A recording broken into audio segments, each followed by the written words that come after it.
All right, let's cut right to it. After watching Monday Night Football, I came away feeling a lot better about the Chiefs' chances this weekend, and I want you to hear why. The Lions exposed some real problems for Baltimore.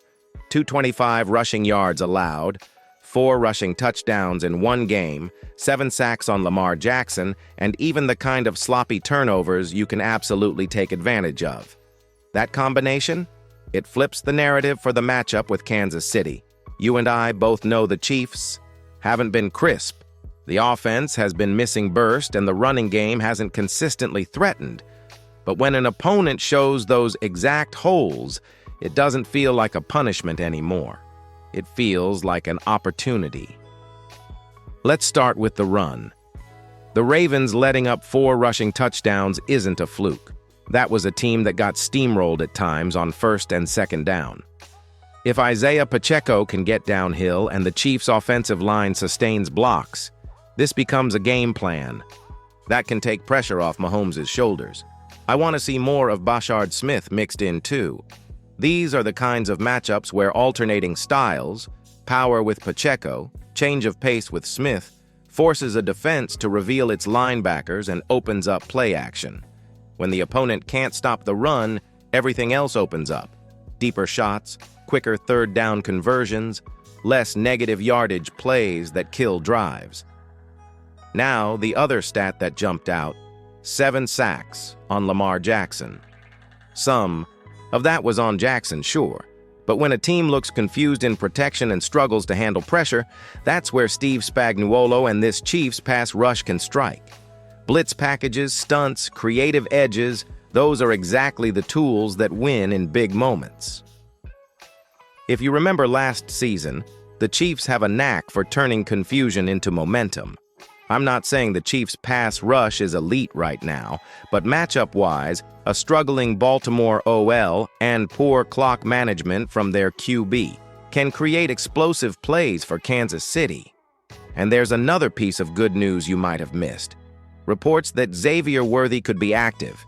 If he's back, that's an instant vertical threat that stretches the field and makes defenders honor the deep ball. More athletes on the field make life easier for Mahomes and give the running game cleaner lanes, too. Combine that with Derrick Henry's turnover issues, 3 fumbles already, and you've got a formula where Kansas City can force mistakes and flip field position. So where does that leave us emotionally? This isn't a guarantee, far from it. But after seeing what the Lions did to Baltimore, I'd much rather be the Chiefs heading into Arrowhead than the other way around. Quick question for you. Did Monday night make you more confident in a Chiefs win? Hit the comment with a straight yes or no so I can pin the poll. And if you want ongoing breakdowns like this leading into game day, subscribe. We're pushing to hit 5,000 subscribers, and I drop focused pre-game content that'll actually help you understand what to watch. Now let's talk matchups, because this is where the Chiefs can really take control if they execute properly.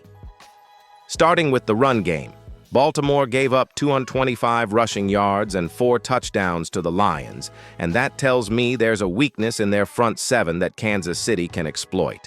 Isaiah Pacheco looked sharper against the Giants, and I want to see him get downhill early.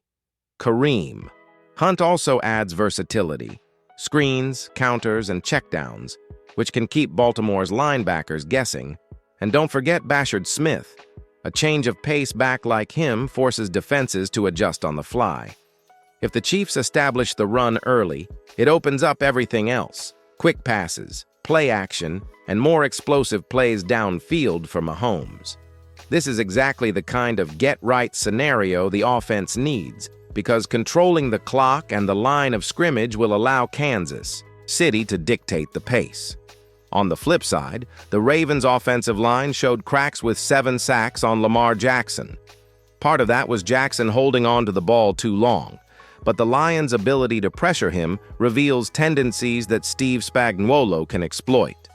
Mahomes thrives when he's reading a defense under pressure, and if the Chiefs get consistent pressure while maintaining coverage discipline, we could see turnovers and stalled drives. That's the exact kind of advantage that can swing momentum quickly, especially against a Ravens team that's already dealing with questions around execution and injuries. Another key matchup, Derrick Henry and the Ravens' running game. Henry fumbled again this past week, making 3 fumbles in 3 games, and Kansas City's linebackers need to gang tackle him, strip the ball, and take advantage of those mistakes. Limiting Henry's effectiveness puts more stress on Baltimore's passing game, which is already struggling under pressure. The Chiefs need to be disciplined but aggressive, hitting the gaps quickly and forcing errors without overcommitting. If done right, it sets the stage for explosive scoring opportunities. And finally, the receivers and skill players. If Xavier Worthy is active, that's an instant vertical threat, stretching the field and opening up lanes underneath for Pacheco, Hunt, and even Mahomes' quick completions. Jalen Royals also adds speed and elusiveness, giving the Chiefs more weapons to attack a Ravens defense that looks vulnerable in coverage when they're short-handed. Watching how the Chiefs balance their personnel and exploit these matchups will be key. And as a fan, it's exciting because these aren't just stats on paper. These are real opportunities to dominate a flawed defense. Now let's dive into the X factors and depth pieces that could make a huge difference for the Chiefs this weekend. First up, Xavier Worthy. If he's active, he's more than just another receiver. He's a vertical threat who can stretch the field and force the Ravens secondary to respect the deep ball. That opens up space underneath for Pacheco, Hunt, and even Mahomes to operate in cleaner pockets. Worthy's return isn't just about one player. It changes the whole offensive dynamic and gives Kansas City the kind of explosive potential they need in a get-right scenario. Next, look at the young playmakers and depth across the roster. Jalen Royals adds speed and versatility, giving Mahomes another option, in open space or on screens. Bashard Smith is ready to rotate in and keep defenses honest with different running styles. Depth matters because it keeps players fresh and forces the Ravens to defend multiple threats at once. If the Chiefs can get these athletes on the field consistently, it's going to create mismatches that Baltimore simply can't handle, especially considering their injury situation with Kyle Vanoy and Justin Madubuike potentially out. Short-handed defenders in the middle of the field are a prime target for Kansas City's attack. Now, don't overlook the Ravens' mistakes and tendencies. Derrick Henry has fumbled 3 times in 3 games, and if the Chiefs' linebackers gang tackle smartly, they have a real chance to force another turnover. This isn't speculation. It's a matchup that favors aggressive, disciplined play. Kansas City's defense can capitalize on every misstep, turning a simple tackle into a momentum-changing play.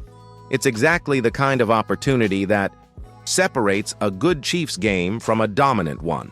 Also, the psychological factor is huge. Both teams are staring at a 1-3 scenario, so this isn't just a tactical battle. It's a mental one.